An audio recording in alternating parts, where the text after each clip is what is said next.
stop elephant hunting when it comes to customers and investors. I'm going to talk about a theme that I've encountered quite a few times in the past few days while doing office hours and advising founders.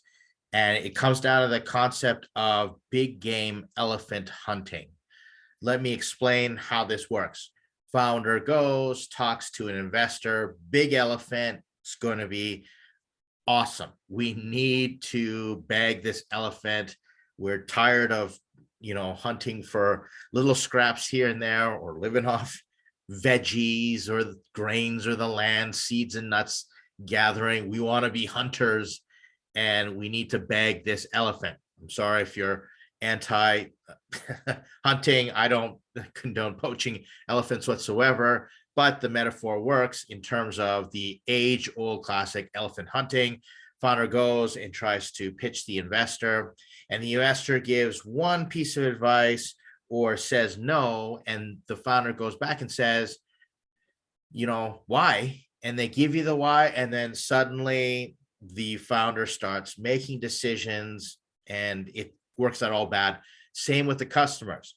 Founder goes and is pitching a big customer. And if we land this customer, it is a nice logo, a feather in our cap, gives us validation. We can go, all the other dominoes start to fall, and they're talking to the gatekeeper or someone. Maybe you get all the way up to the decision maker and they give you a piece of feedback. And the next thing you know, you're changing features and you're changing your business model.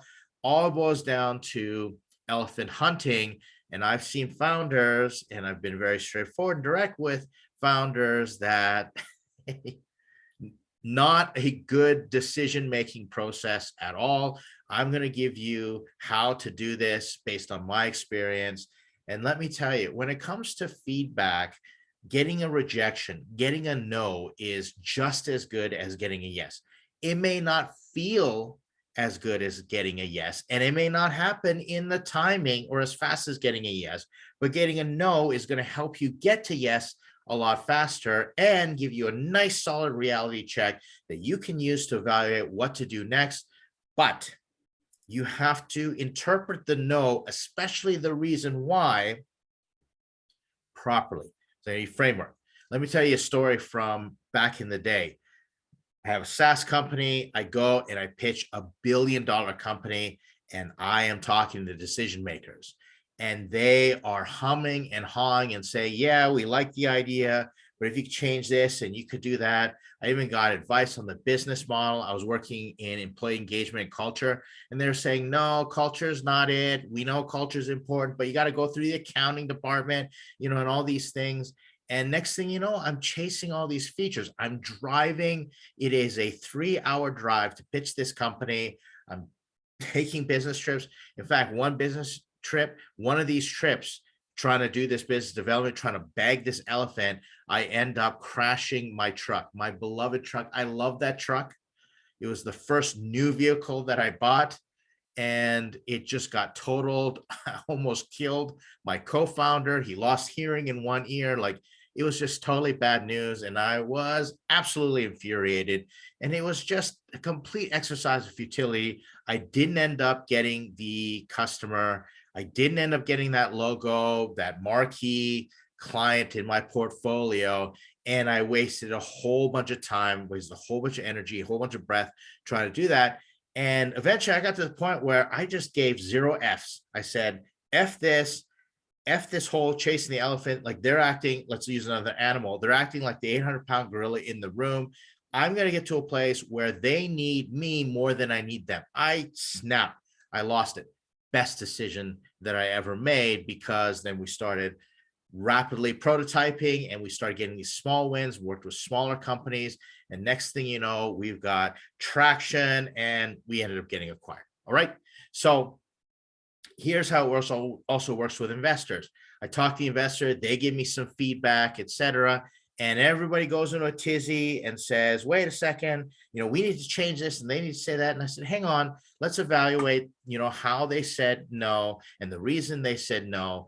And it turns out nobody believed that we could pull off what we were going to do, which is a crowdfunding campaign during the pandemic.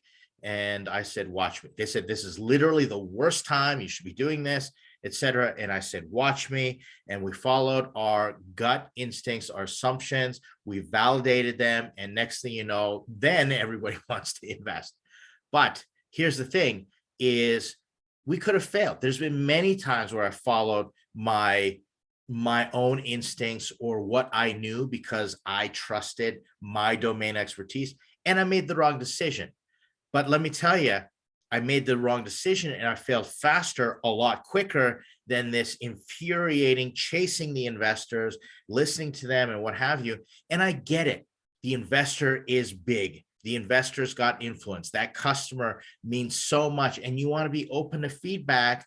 But how do you interpret that? And let me tell you, founders just can make the poorest decisions, and it's not a good look if one investor who barely knows your industry is giving out advice and they are not an expert. And investors can't be experts. Just like as an advisor, I'm not an expert in every industry in which I advise. I know a lot of things about a lot of things, but I don't know everything about specific things. So when I come across a founder and they've got a startup in a very specific niche, I'm going to say, I'm not the expert here. I'm going to trust you, but I'm going to do some research.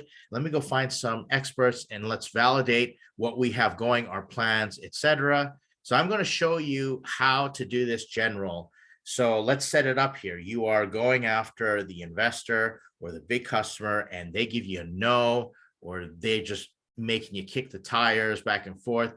A maybe is usually a no, or come back to us when you do this is a no. And let me explain how you want to approach this. So we got a handy dandy whiteboard here, and I'm going to just say, here we go. So when it comes to the no, you want to treat it objectively. So be objective about the no. First lesson, founders often, they kind of play this mind game and they say, well, it's a no because they didn't like this and they didn't like that. And then it's usually not the no, the reason they say no that you think it is. For example, you're pitching an investor and they say no, and the founder thinks, well, it's just because they don't understand our industry. They don't see our magic yet. When really the no is not enough traction. No is too much of a risk, and they don't see that you could be running a big company. They're not going to give you $1 million or $5 million in funding to get to the point where you're going to grow a unicorn because there's something that's not right. They just don't like you. They just don't see you fitting into what they're used to. Maybe they like your idea, but they're used to investing in a certain type of founder, et cetera. And that's a no. But a lot of times founders kind of start thinking through and they start making up all these different reasons. The customer or the investor says no, almost avoiding the real reason no. So they're not objective about it. So you want to be objective about the no. No is no. Go to the drawing board, figure that out. And then what's next here? So you want to then be subjective with the reason why. And the reason is customers, big customers, investors, everybody generally wants to be polite. They want to be polite. I really appreciate customers and investors that just shoot straight and say, no, not enough traction, or no, we don't have enough confidence that you can pull off. No, your price is too high, etc. Right? And we don't like to be that direct because there's always this awkwardness and you just want to be nice. And that's the reason it has to be subjective. So on the rare occasion that an investor does tell you why, usually you want to be subjective, because this is where when they give you the why, it's like, oh my gosh, the investor who knows so much, and the customer who's in our target market, who are in our desired target market, knows way more than we do. Let's start pivoting and let's start changing and adding features and do all this stuff. And it is just not a good idea. It's not a good look, because, for example, if I'm an investor, I look at a startup and I tell them no, and I kind of just tell them, because of these things, et cetera. And then they go and completely change and pivot their business model, come back to me. You know what I'm thinking? Wow, what's going to happen? Like, if someone can talk you into something like that, then anybody can talk you out of it. And so we're looking for founders that have pure conviction and are going to prove their investment theses out, etc. So you want to be subjective. But now I've created kind of like this paradox where it's like, okay, Ed, you're telling me be objective with no, but subjective with the why. Like, how does this work? And that's the reason then the big secret is to use first principles thinking. So you want to establish the lens of first principles thinking. And this is the thinking where you approach the no and the why with first principles like a scientist. So you start off with, what do we know for certain? And what can we bank on? What do we absolutely know for sure? Here's the base science, the immutable truths about this. And then let's go through the first principles.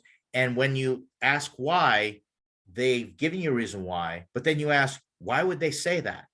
And then you ask, why would they say that the way they said that? And you just keep drilling down and asking why, and you bring your team together and you really make a decision. It's a gut check on, are we going to go out and prove we still believe in this investment thesis? The other issue is when you use first principles thinking, you don't rely on a small sample size, one data point.